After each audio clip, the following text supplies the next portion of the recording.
നമുക്ക് പുറത്ത് പോയിട്ട് ഇൻഷാ അല്ലാഹ് എൻ്റെ യൂട്യൂബൊക്കെ ഒന്ന് വളർന്നിട്ട് പൈസ ഇട്ടിട്ട് വെച്ച് ഞാൻ വാങ്ങിത്തരാം.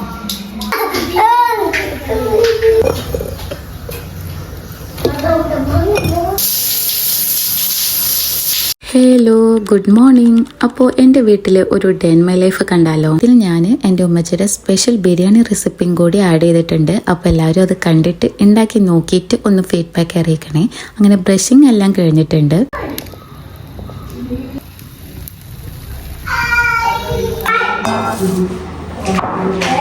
നമുക്ക് ബ്രേക്ക്ഫാസ്റ്റ് ഓട്ടടയും മീൻകറിയും ഒരു കപ്പ് ചായ ആയിരുന്നു. അങ്ങനെ അതെല്ലാം കുടിച്ച് നേരെ നമ്മൾ ബിരിയാണി പ്രിപ്പറേഷനിലേക്ക് കിടക്കുകയാണ്.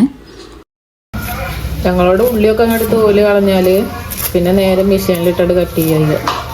പിന്നെ യൂട്യൂബ് വളർന്നതിന് ശേഷം പൈസൊക്കെ കിട്ടാൻ തുടങ്ങൂലേ? ഇത് അപ്പം ഉള്ളി നന്നാക്കി കഴിഞ്ഞാൽ കട്ട് ചെയ്യലൊക്കെ പിന്നെ അതിലാണ്, കയ്യേറ്റ് കട്ട് ചെയ്യേണ്ട ആവശ്യമില്ല. അതില്ല, ചെറുതൊന്നുമല്ല, അത് നമ്മുടെ മിക്സി ഇല്ലേ അത് തന്നെ വെച്ചിട്ട് ചെയ്യണതാ. അപ്പം പിന്നെ ഞാൻ അതേപോലത്തെ ഒന്ന് ഫ്ലിപ്കാർട്ടിൽ ഓൺലൈൻ വഴി പഠിക്കുമ്പോൾ പേടിയല്ലേ. നമുക്ക് പുറത്ത് പോയിട്ട് ഇൻഷാ അല്ലാഹ് എൻ്റെ യൂട്യൂബൊക്കെ ഒന്ന് വളർന്നിട്ട് പൈസ ഇട്ടിട്ട് വെച്ച് ഞാൻ വാങ്ങിത്തരാം. എന്തിനു നിർത്തണ്? ബിരിയാണിക്ക് മാത്രമല്ല പുള്ളി കട്ട് ചെയ്യുക, വേറെ എന്തിനേലൊക്കെ ആവശ്യമുള്ളപ്പോൾ അതിനാണ്ട് കട്ട് ചെയ്താൽ പോരെ, സുഖമല്ലേ, കണ്ണ് നീറണ്ടല്ലോ.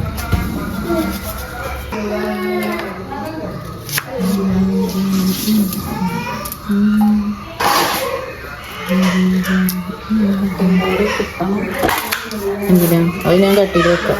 ഇതെവിടെ ഇരുന്നോട്ടെ, ചിക്കൻ കറി.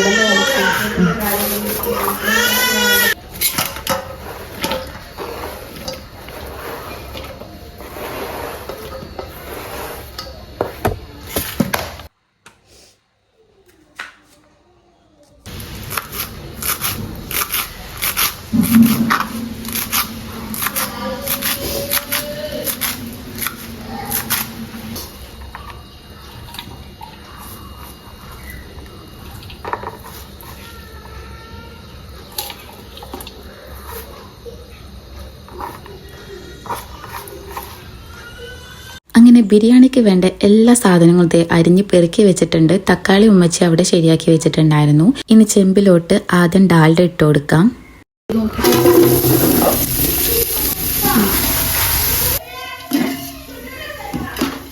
ഇനി ഡാൽഡയിലോട്ട് ആവശ്യത്തിനുള്ള സവാളയും ഉപ്പും കൂടി ഇട്ട് കൊടുത്ത് നന്നായി ഒന്ന് വാട്ടിയെടുക്കാം. ഇവിടെ എരിവിനനുസരിച്ച് നിങ്ങൾക്ക് പച്ചമുളക് ആഡ് ചെയ്യാം. ഞാൻ ഇവിടെ ഒരു 3 പച്ചമുളകും 2 തണ്ട് കറിവേപ്പിലയും കൂടിയാണ് ഇട്ട് കൊടുത്തിട്ടുള്ളത്. ഇനി ഉള്ളി നന്നായി വാട്ടിയെടുക്കണം. സവാള നന്നായി വാടിക്കഴിഞ്ഞാൽ നമുക്ക് അതിലോട്ട് തക്കാളി ഇട്ട് കൊടുക്കാം. തക്കാളി നന്നായി ഒന്ന് ഉടഞ്ഞു വരണം. അതിനുശേഷം നമുക്ക് ഇഞ്ചി വെളുത്തുള്ളി പേസ്റ്റും കൂടി ആഡ് ചെയ്യാം. ഒരു 3 ടീസ്പൂൺ ആഡ് ചെയ്തിട്ടുണ്ട്. ഇനി നന്നായി അതൊന്ന് മിക്സ് ചെയ്ത ശേഷം അതിലേക്ക് പൊടികളായിട്ട് മുളക് പൊടി, മല്ലിപ്പൊടി, പിന്നെ ഗരം മസാല, മഞ്ഞൾപ്പൊടി ഇതെല്ലാം ഇട്ട് കൊടുത്തിട്ട് നന്നായി മിക്സ് ചെയ്യാം. പക്ഷെ ഉണ്ടെങ്കിൽ നമുക്ക് തൈരും കൂടി ഒഴിച്ചു കൊടുക്കാം. ഇന്ന് ഞങ്ങൾ തൈരെല്ലാം ഒഴിച്ചിട്ടാണ് വെക്കുന്നത്. എപ്പോഴും തൈര് ഒഴിക്കാറൊന്നുമില്ല കേട്ടോ, ഇന്ന് തൈര് ഒഴിച്ചിട്ടാണ് വെക്കുന്നത്. ഇനി കുറച്ച് കുരുമുളക് പൊടിയും കൂടി ഇട്ട് കൊടുക്കുന്നുണ്ട്. അത് മിക്സ് ചെയ്ത ശേഷം നമ്മൾ കഴുകി ക്ലീനാക്കി വെച്ച ചിക്കനും കൂടി ഇട്ട് കൊടുത്ത് നന്നായി മിക്സ് ചെയ്യാം. ചിക്കൻ്റെ എല്ലാ ഭാഗത്തേക്കും മസാല ആയി കിട്ടണം. അങ്ങനെ നമ്മുടെ മസാല ഇവിടെ തയ്യാറായിട്ടുണ്ട്. ഇനി ചെറിയ ചൂടിൽ ഇതങ്ങ് അടച്ച് വെക്കാം.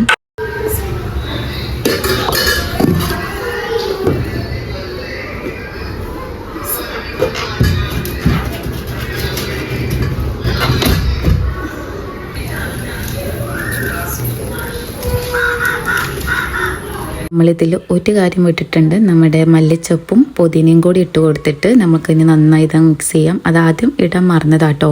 അങ്ങനെ അതും കൂടി ഇട്ട് കൊടുത്തിട്ട് നന്നായി മിക്സ് ചെയ്ത് മാറ്റി വെച്ചിട്ടുണ്ട്. അരി വേവിക്കുന്ന വെള്ളത്തിലോട്ട് ഉപ്പ് മാത്രം ഇട്ട് കൊടുത്താൽ മതി, വേറെ സ്പൈസസ് ഒന്നും ആഡ് ചെയ്യണ്ട. ഇനി നമുക്ക് റൈസ് വേവിച്ചെടുക്കാം.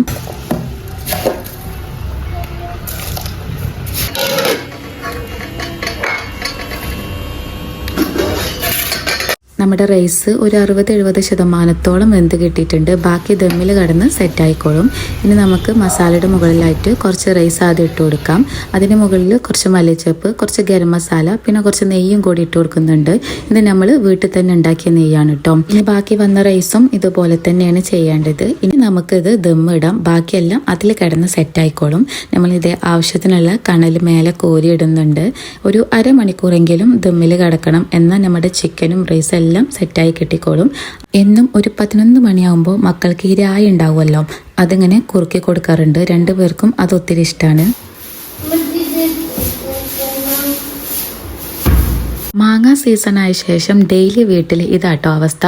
ഒരാൾ ചെത്തി എല്ലാം ശരിയാക്കി വെക്കും, വേറൊരാൾ ജ്യൂസ് അടിക്കും. 3 കപ്പ് ജ്യൂസ് എങ്കിലും ഡെയിലി ഫ്രിഡ്ജിൽ കാണും. അത് രാത്രി ആകുമ്പോഴത്തേന് തീരുകയും ചെയ്യും. ഇനി നമുക്ക് പെട്ടെന്ന് തന്നെ പോയിട്ട് ഫ്രഷായി വരാം. അങ്ങനെ നമ്മുടെ ലഞ്ച് ടൈം ഇവിടെ ആയിരിക്കുകയാണ്. നമ്മൾ ദമ്മെല്ലാം പൊട്ടിച്ച് കുറച്ച് ഭാഗത്ത് നിന്ന് ഇങ്ങനെ മിക്സ് ചെയ്ത് ആദ്യം വലിയ മസാല ഒന്നും ഇല്ലാത്തത് കുട്ടികൾക്ക് അങ്ങ് വേഗം കൊടുക്കാമെന്ന് വിചാരിച്ചു. പിന്നെ ഉപ്പ വന്ന ശേഷം ഞങ്ങൾ എല്ലാവരും കൂടി ഇരുന്ന് കഴിക്കുള്ളൂ. അങ്ങനെ മക്കൾക്കുള്ളതല്ലാതെ ആദ്യം തന്നെ എടുത്ത് അവർക്ക് കഴിക്കാൻ കൊടുത്തിട്ടുണ്ട്. ഇതാണ് എൻ്റെ ലഞ്ച്. എങ്ങനെയുണ്ട്? നല്ല ഭംഗിയില്ല കാണാൻ. അച്ചാറും ഉള്ളിയും എല്ലാം കൂടി എടുത്തിട്ട് അതങ്ങ് കഴിച്ചു. കൂടെ ഒരു ഗ്ലാസ് ജ്യൂസും കൂടി. ബിരിയാണി കഴിച്ചാൽ പിന്നെ ഒരുറക്കം. അങ്ങനെ നമ്മൾ ഈവനിങ് ടൈം എത്തിയിട്ടുണ്ട്. ഈവനിങ്ങിൽ പൊറോട്ടയുടെ ഉള്ളിൽ കാബേജ്, ക്യാരറ്റ്, കുറച്ച് ചിക്കനും കൂടി ആക്കിയിട്ട് ഒരു മിക്സ് അങ്ങ് ഉണ്ടാക്കി. കുറച്ച് മയവും കൂടി ഉണ്ട്. പിന്നെ ഒരു കപ്പ് കോഫിയും കൂടി ആയിരുന്നു. ഇതെല്ലാം കഴിച്ച് നേരെ പുറത്തിറങ്ങി. നമുക്ക് കുറച്ച് പണി ഉണ്ടായിരുന്നു. കഴിഞ്ഞ ദിവസം നമ്മൾ പുറത്ത് പോയപ്പോൾ നെയിൽ സ്ലിപ്പ് പ്രിൻ്റ് എടുത്തിട്ടുണ്ടായിരുന്നല്ലോ. 2-3 ഷോപ്പിൽ ചോദിച്ചിട്ടും അവർ നമുക്കത് കട്ട് ചെയ്ത് തന്നിട്ടുണ്ടായിരുന്നില്ല. അങ്ങനെ ലാസ്റ്റ് നമ്മൾ തന്നെ കട്ട് ചെയ്യാമെന്ന് വിചാരിച്ചു. പഴയ ഒരു കട്ടിംഗ് ബോർഡായിട്ട് എടുത്തിട്ടുള്ളത്. പുതിയതിലൊക്കെ ആകുമ്പോൾ ഇത് വെച്ച് വരയുമ്പോൾ ആകെ വൃത്തികേടാവും.